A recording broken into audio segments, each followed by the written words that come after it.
Selamat pagi, salam sejahtera, salam PKTJ hebat. Perkenalkan, nama saya Frans Tohom, saya adalah dosen PKTJ, Program Studi Rekayasa Sistem Transportasi Jalan. Pada kesempatan kali ini, saya akan menyampaikan video pernyataan diri dosen dalam unjuk kerja Tridharma Perguruan Tinggi. Latar belakang pendidikan saya adalah S1 Teknik Sipil Universitas Riau dan S2 Teknik Sipil Institut Teknologi Bandung. Untuk meningkatkan kompetensi pedagogik, saya mengikuti pelatihan High Impact Learning Design, Pekerti, dan Applied Approach. Sedangkan untuk meningkatkan kompetensi profesional, saya juga mengikuti pelatihan Orientasi Transportasi, Dangerous Goods Safety Advisor, sertifikasi instruktur angkutan barang berbahaya, dan pelatihan pendukung lainnya. Mata kuliah yang saya ampu adalah Transportasi Barang Berbahaya. Mata kuliah ini dilaksanakan pada semester 4 dengan beban SKS, 3 SKS, 2 SKS teori, dan 1 SKS praktek. Setelah mengikuti mata kuliah, mahasiswa diharapkan mampu mengetahui peraturan angkutan barang berbahaya dan standar keselamatan. Mahasiswa juga mampu mengidentifikasi, mengklasifikasikan, mengemas, dan menyusun barang berbahaya, serta mengetahui proses tanggap darurat. Materi pembelajaran meliputi filosofi umum angkutan barang berbahaya, peraturan standar keselamatan, identifikasi barang berbahaya, klasifikasi barang berbahaya, pengemasan, dan tanggap darurat. Sistem pembelajaran dilakukan secara sinkronus dengan metode diskusi, kuis interaktif atau game-based learning, case-based learning, dan project-based learning. Hal ini dilakukan untuk mendukung keaktifan mahasiswa dan interaksi dengan dosennya. Penilaian dilakukan pada setiap sub CPMK dengan komposisi, tugas terstruktur 8%, diskusi dan praktek 27%, kuis 5%, ujian tengah semester 30%, project dan UAS 30%. Berikut adalah video pembelajaran pada pertemuan ke-7 dengan bahan kajian, pengemasan, marking, dan labeling barang berbahaya. Penilaian pada pertemuan ini menggunakan rubrik praktek yang sudah disusun pada rencana pembelajaran semester. Stop activity. Attention. Understood? Ready. Before study, let's print out.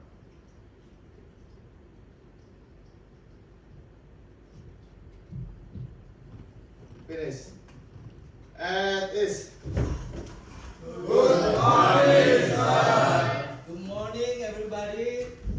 Morning. How are you today? Fine. Okay. Are you ready for class? Ready. Ready? Yes. Ready. Yes. Oke, mantap. Semangat ya. Oke. Hari ini kita akan melanjutkan perkuliahan kita minggu ke-7. Ya. Jadi kita akan membahas topik kita tentang packing, marking, and labeling. Tapi sebelum kita melanjutkan materi pada hari ini, saya akan mau review dulu. Mulai dari pertemuan 1 sampai pertemuan ke-6, kira-kira kita sudah belajar apa? Ada yang ingat? Gimana? Menentukan UN number. Menentukan UN number. Oke, menentukan UN number itu termasuk aktivitas apa? Identifikasi barang berbahaya. Dalam identifikasi barang berbahaya kita harus menentukan UN number. Oke. Kemudian kita sudah belajar apa lagi? Klasifikasi barang berbahaya. Di klasifikasi barang berbahaya kita melakukan apa? Mengelompokkan barang berbahaya dalam kelas bahaya. Terus ya, kalau diklasifikasi, oke. Grup. Ya. Jadi kita sudah belajar identifikasi, klasifikasi. Nah, gunanya apa nih identifikasi dan klasifikasi? Agar bisa mengemas barang berbahaya dengan tepat. Agar bisa mengemas barang berbahaya dengan tepat. Kalau kita dari sisi yang tukang kemasnya atau pengirimnya gitu ya. Tapi kalau kita sebagai supervisor, nanti kan kalian bisa aja jadi supervisor barang berbahaya. Gunanya apa? Atau sebagai driver mungkin ya. Kita nanti mengajarkan driver gitu ya. Setelah kalian lulus dari ini mungkin menjadi dangerous goods safety advisor, kalian mengajarkan pada driver identifikasi dan klasifikasi. Gunanya apa? Seandainya nanti ada kendaraan yang kecelakaan di jalan, gitu ya. Angkutan barangnya kecelakaan, terjadi spill gitu ya, tumpah atau terjadi kebakaran, kita dengan melihat ya simbolnya, kita bisa identifikasi, oh ternyata barang berbahaya ini yang. Jadi kalau sudah tahu UN number-nya atau PSN-nya, kita bisa menentukan tanggap darurat apa yang kita lakukan. Ya, jadi ada dua sisi, kita sebagai pengirim atau kita sebagai nanti orang yang melihat pengawas di jalan, atau kebetulan kalian mungkin menjadi instruktur mengajar orang yang menjadi drivernya. Jadi kalian harus tahu juga. Nah, kemudian kita akan melanjutkan tadi ya, tadi dibilang bahwa identifikasi klasifikasi untuk mengemas Pak. Minggu lalu kita sudah belajar pengemasan ya, tapi sekarang kita ulang lagi. Kenapa kita ulang lagi? Karena waktu kemarin pengemasannya itu hanya menghitung kuantitas dari barang berbahaya. Kita sekarang harus mencoba mempraktekkan bagaimana mengemas yang baik dan memberikan label yang benar. Ada yang masih ingat metode pengemasan yang sudah kita pelajari? Limited quantity. Ada limited quantity atau LQ ya. Limited quantity. Apa itu limited quantity? Dikemas dalam jumlah terbatas. Kemudian ada ya, ada accepted quantity. Jadi ini jumlah yang accepted Maksimal. maksimal kecuali ya. Jadi accepted adalah jumlah yang dikecualikan. Jadi limited dan accepted itu adalah pengirimannya tuh lebih tidak terlalu dibatasi dibandingkan UN packaging. Jadi kalau UN packaging banyak syaratnya, tapi kalau kita mengirimnya dalam limited atau accepted, ya ketentuan-ketentuan itu dilonggarkan. Nanti kita lihat apa yang dilonggarkan. Jadi di minggu ini, ya minggu ke-7 ini kita akan mempelajari ya, sehingga kalian nanti ketika selesai dari materi kalian harus bisa mengemas barang berbahaya dengan tepat. Kemudian bisa memberikan marking dan labeling yang tepat. Ya. Kalau salah, nanti penanganannya salah. Kemudian, nah ini bonus ya, capaian pembelajaran kita. Karena ini yang saya tekankan dari awal ya, kita juga harus bisa berbahasa Inggris. Karena transportasi barang berbahaya ini menggunakan ADR ya, ini ADR ini. Kalau kalian lulus ya nanti melakukan pelatihan lagi dan sertifikasi, bisa bekerja secara internasional dan tesnya dalam bahasa Inggris. Jadi kita harus mengetahui technical term yang ada dalam ADR ya. Apa tadi? Contohnya tadi limited quantity, accepted quantity, UN packaging gitu ya. Itu harus kita tahu.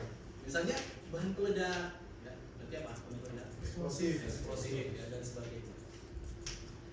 Nah, kita masuk ke materi yang pertama, limited quantity ya. Jadi dalam kemasan limited quantity seperti saya bilang tadi bahwa dilonggarkan persyaratannya. Yang pertama itu UN approved packages are not required. Artinya kemasan yang harus tersertifikasi sama PBB itu tidak diperlukan. Yang penting kuat ya. Yang penting mampu, tidak bocor gitu ya. Tapi tidak perlu di tes. Kemudian UN number, PSN dan dangerous good hazard symbol are not required by ya, UN numbernya apa? Nomor PBB. PSN Proper shipping proper shipping name atau nama pengenalan. Nah ini dua ini ya tiga ya, UN number, PSN sama dangerous good simbolnya gitu ya, labelnya itu kalau hanya dikirimkan dari darat ya, dari dan ke darat itu tidak perlu. Tapi kalau kita mengirimkannya melalui udara ya, jadi harus berikut ICAO dan IATA, itu wajib dipasangkan. Jadi gimana markingnya gitu ya, kan wajib katanya kan. Jadi ada dua marking yang paling penting dalam limited quantity ini ya. Jadi semua kemasan yang dikemas dengan limited quantity harus ada simbol ini. Yang di sebelah kiri ini kalau kalian kirimnya melalui darat atau laut seperti itu. Yang di kanan kalau pakai udara. Ya, jadi ada simbol Y-nya. Y mengatakan dia mengikuti syarat dari IAKO dan IATA. Jadi kalau udah ada ini, misalnya nanti si pengemasnya gitu ya, atau yang pengangkutnya gitu ya, memindahkan dari kendaraan ke gudang. Kalau dia nggak nampak ini, berarti dia akan treatment seperti barang biasa. Ya, kalau nggak ada sama sekali simbolnya, dia harus ada. Jadi akan seperti ini contohnya ya, packagingnya. Ini kalau kalian lihat di sini yang model ADR ya, ada di darat, ini ada di udara. Kemudian di sini ada satu lagi ya. Kira-kira boleh nggak ini sebelah kiri ini? Tadi kan gambarnya adalah diamond shape ya, ukurannya adalah 100 mili kali 100 mili ya, 10 cm kali 10 cm. Di atasnya ada strip hitam, di bawahnya ada strip hitam, di tengahnya warna putih. Boleh nggak gini? Expert. Nggak boleh. Nggak boleh. Boleh. Ya boleh. Kalau ini kan putih, kalau ini kan warna kardusnya kan. Boleh. Jadi warna tengahnya ini boleh sesuai dengan warna kemasan, asalkan warna kemasan dengan warna hitam ini kontras, bisa terlihat dengan gelas. Kalau nggak terlihat dengan jelas nggak boleh. Limited quantity ya, itu wajib dikemas dalam bentuk combination. Jadi ini yang kemarin kita hitung, ada inner packaging, ada outer. Ya. Di mana kita tahu nih jumlah inner packaging yang maksimumnya? Dari mana? Dari tabel. Dari tabel Tenjus Group di buku ini mana? Volume 1 atau volume 2? Volume 1. Ya, volume 1 tabel A ya.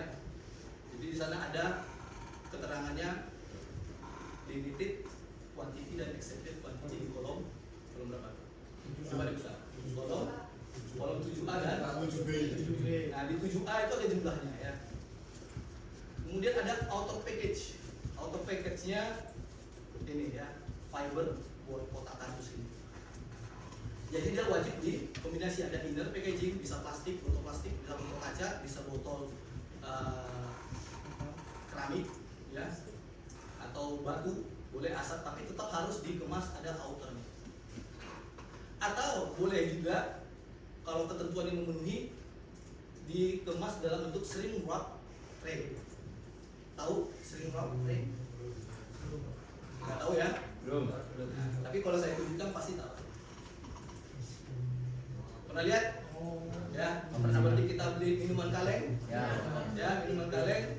Satu ini 24, di bawahnya ada kardusnya. Jadi ini namanya shrink wrap tray. Jadi semuanya pas gitu ya, di ada traynya. Traynya ini pas, nggak boleh bergeser. Kemudian dikasih plastik, makanya shrink wrap. Gitu ya.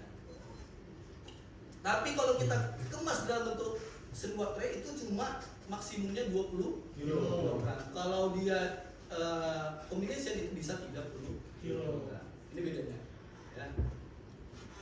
Kalau kita combination 30, di shrink wrap tray hanya 20. Kemudian di untuk kemasan limited quantity itu tidak boleh menggunakan single packaging. Artinya nggak boleh berdiri sendiri gitu ya, nggak boleh pakai jerigen, nggak boleh pakai can, ya kalengan, jerigen atau kalengan, jerigen or tin can, nggak boleh. Jadi ini di kalau mau tetap pakai jerigen atau can bisa nggak? Bisa, betul, bisa. Ya, dia tinggal dikasih kardusnya, ya, outer boxnya, gitu ya. Jadi can masuk outer box, terus jerigen masuk box lagi. Jadinya limited. Sampai di sini ada pertanyaan? Ada pertanyaan? Nggak ada? Izin Pak, izin bertanya. Oke. Kalau misal kita mau masuk ke barang berbahaya dalam satu kardus, tapi karena kita ngisinya tidak full, kalau nggak pakai sekat boleh nggak Pak? Kalau nggak pakai sekat boleh nggak? Karena kita ngisinya tidak full gitu. Nah, jadi kalau mau ngisinya limited quantity nggak pakai sekat boleh nggak? Boleh, kayak gini. Ya. Tapi dia nggak boleh bergerak. Ya. Nggak boleh keguncang. Ya. Dan untuk memastikan bahwa dia itu nanti kalau drop gitu ya, jatuh masih aman. Jadi tetap harus ada sekatnya ya. Kalau longgar tadi, tapi kalau pas ya nggak apa-apa gitu ya. Tapi kalau memang isinya longgar dan kemungkinan nanti kita praktek kita akan seperti itu ya, ada yang longgar, berarti kalian perlu mendesain dividernya gitu ya, atau kalian buat kotaknya pas. Makanya kotak ini biasanya didesain khusus untuk barangnya gitu ya. Gitu. Ada lagi pertanyaan? Nggak ada? Nanti saya bertanya loh. Nggak ada pertanyaan, saya bertanya. Hasil akhirnya seperti ini ya. Jadi kalau kita ngirimnya by road or sea ya, jadi by di jalan atau di laut, maka akan ada logo ini ya, wajib ada limited quantity, kemudian ada orientation arrow namanya, kemudian ada by air ya, air transport pakai pesawat. Ini harus kita memenuhi ya. Di sini ada orientation arrow, ada label limited quantity tapi ada Y-nya.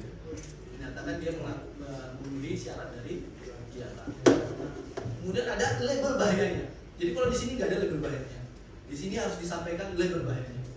Jadi kalau kita ngirimkannya, contohnya adalah di sini misalnya asetmol gitu ya. Nah, oke, kita kirim buat labelnya. Ini label bahaya nomor 3. accepted quantity. Bedanya dengan limited quantity apa?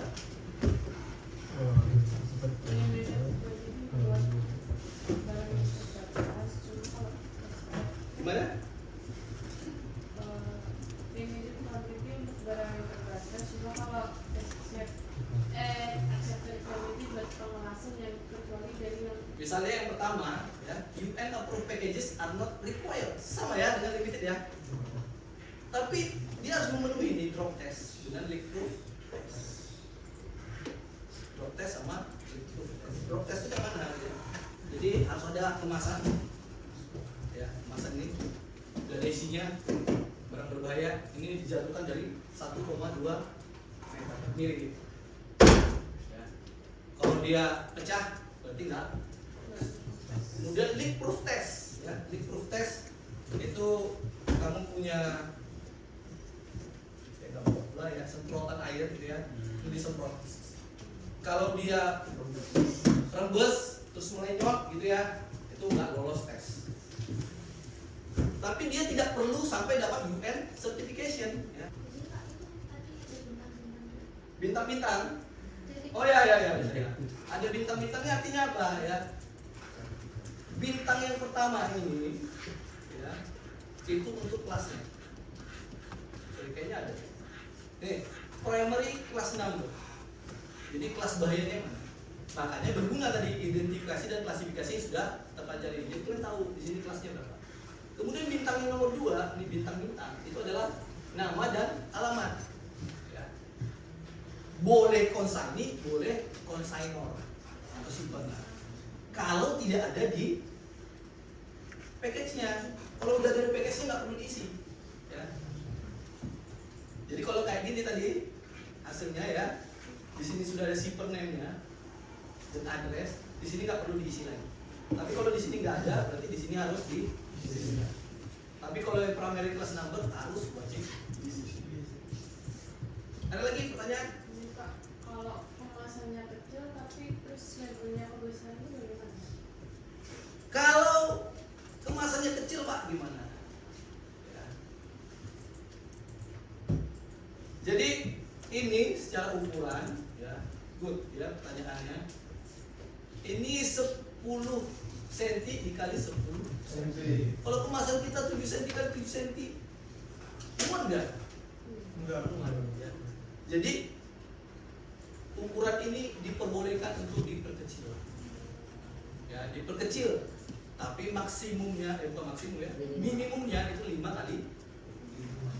Jadi boleh 7 kali 7, 6 kali 6, tapi paling minimumnya 5 kali 5. Itu dikecualikan kalau memang tidak muat. Kalau muat wajib 10 kali supaya bisa terlihat sama yang ngangkutnya nanti, gitu ya. Kemudian untuk packagingnya sendiri di sini ada penomoran dari sertifikasinya. Jadi UN harus ada logo UN-nya. Kemudian ada 4G. 4G itu jenis packagingnya. Jadi 4 itu box gitu ya, G itu fiberboard gitu ya, jadi 4G itu fiberboard box. X itu kelas bahayanya. Jadi kita udah belajar kan, X itu kelas bahaya apa? 1, 2, 3. X, Y, Z. Berarti mah tergantung dengan packing group Oke, 1, 2, 3. 1, 2, 3. Ya. Yang X ini high danger atau low danger? High danger. High danger. Jadi kalau dia sudah X berarti dia bisa menampung yang packing group 1, 2, dan 3. Kemudian S ya. S itu untuk menentukan bahwa di dalamnya solid, barang kita kirim itu padatan atau menggunakan inner packaging. Kemudian 19 ini tahun ya. Jadi sini 19 berarti 2019. Kalau 24 berarti 2002. Dan USA ini di mana tempat kemasannya dibuat dan diuji. Ya, kalau kita namanya apa? INA, RI ya, Republik Indonesia. RI. Belakangnya adalah kode pabrikan. Ya. Lagi pertanyaan? Cukup. Kalau nggak ada pertanyaan ya saya bertanya gitu ya. Kita materinya sudah selesai sebenarnya. Saya mau melakukan summary, itu recap ya. Kita harus recap apa yang sudah kita pelajari hari ini sebelum kita mempraktekkan. Apa yang bisa kalian pelajari tadi?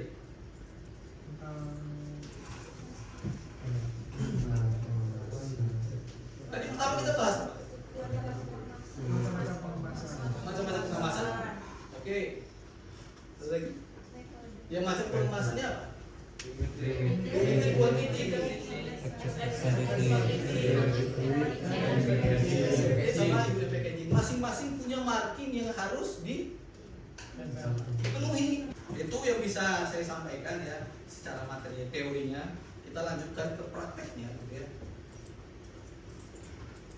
Saya mau buat 6 kelompok. Jadi mungkin kita dibagi 4 orang gitu ya. Orang ada satu yang 5 ya. Ada yang 1 5. Mau dibuat sendiri atau saya buatkan? Buatkan ya, biar fair. Oke. Jadi pertama kita tadi sudah membuat 6 grup ya, sudah. Jadi di sini ada beberapa barang ya. Misalnya, jadi sini saya buat iklan. Ini disinfektan ya. Disinfektan ini adalah citric acid. Ya, citric acid. Jadi kalian tahu bahwa disinfektan dipakai di rumah kalian tuh kandungannya adalah citric acid. Ya. 450 ml itu boleh nggak? Kalau boleh, masih memenuhi silakan dikemas. Kalau masih renggang silakan desain dividernya.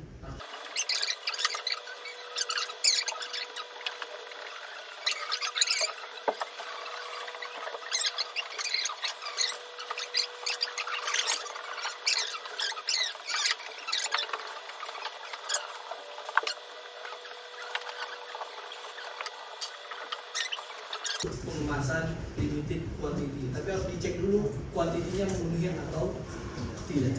Ya.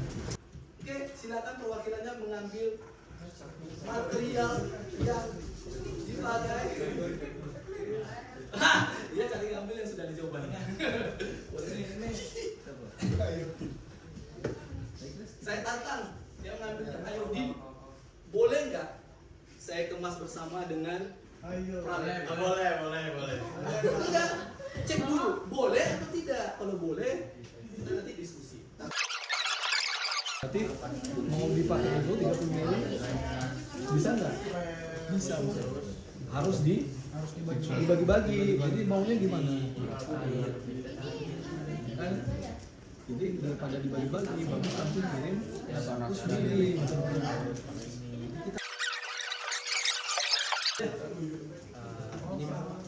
Boleh, dua-duanya boleh. Tidak ada masalah. Ini kemudiannya boleh yang kanan, boleh yang kiri.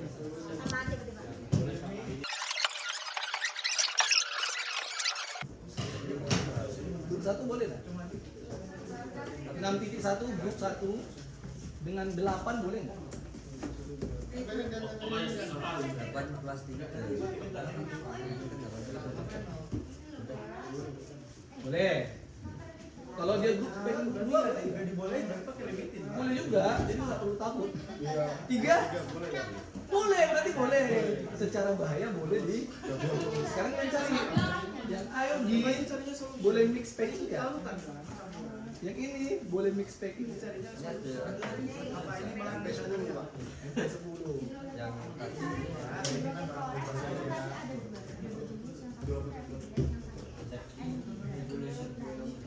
Nanti bentuknya adalah kalau misalnya mau digabung ini nanti bentuknya adalah overpack. Jadi ini nanti punya packing limited, ini accepted ya. Mungkin accepted nih karena kecil. Packing accepted, digabungkan yang accepted. Jadi ini punya packing sendiri. Ini packing sendiri, berbeda dengan yang packing ya.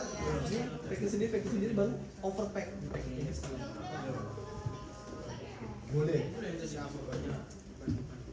Menerima tantangan? Berarti nilainya A plus. Iya kalau bisa boleh nilainya A. Perlu harus penuh. gitu Pak. Boleh. Ya, tapi kalau saya sih misalnya ada karton lagi. Jadi kartonnya punya di sini. Di sini mana? Kartonnya di sini, terus yang di bawah ada. Jadi kayak Kayak sekat gitu. disekat dong gini. Ini kan nggak full sampai ke kiri kanan nih. Berarti di sini ada sekat. Jadi kamu potong kardusnya segini, potong segini.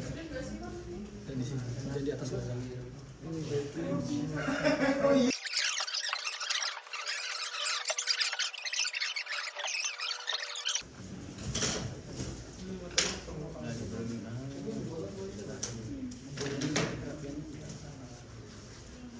Buat sekat tuh bisa gini loh.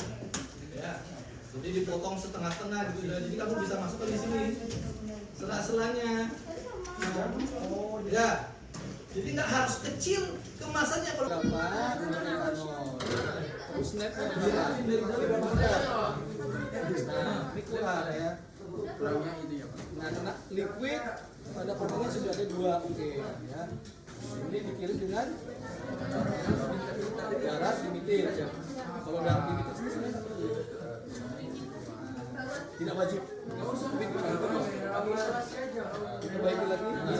Ya sebenarnya kalau kayak gini udah kamu bentuk sebenarnya kan isinya 6. Kan rugi ya ngirim 1 kan? Iya Pak. Ini kan 800 mili, ya kan? Sebenarnya kan kita bisa 6, berarti 4 liter. Ini kalau nggak salah 5 liter. Ya kan 5 kilo, Iya, kan? Pak. Bisa kan? Bisa Pak. Ya kan 6, 4 baru 48, 4,8 kan bisa sebenarnya 6. Kan isinya 500. Di situ diperbolehkan 1, berarti yang tulis 500. Salah ya. Ini oke loh gini. Ini liquid atau enggak? Hidroklorik asid ini liquid atau padatan? Cairan atau padatan? Cairan. Nah, kalau cairan ini tanda panahnya ada di 2 sisi ya. Ini kurang. Praktik kita sudah selesai. Ini sudah semua mengumpulkan hasil karyanya pengemasan barang berbahaya. Kalau saya lihat ini kelompok 2 yang proper pengemasannya ya. Kelompok 5, nah ini different, berbeda dari yang lain. Kalau yang ini kebanyakan limited quantity, yang ini mengirimkan dengan accepted quantity. Ya, saya apresiasi dan bisa media berbeda. Ya. Ya, nggak ada pertanyaan lagi. Saya nilai sebenarnya semua kelompok sudah mampu untuk mengemas dan memberikan label yang tepat untuk setiap pengemasan barang berbahaya. Karena ini minggu ke-7, berarti minggu depan kita sudah masuk ujian tengah semester.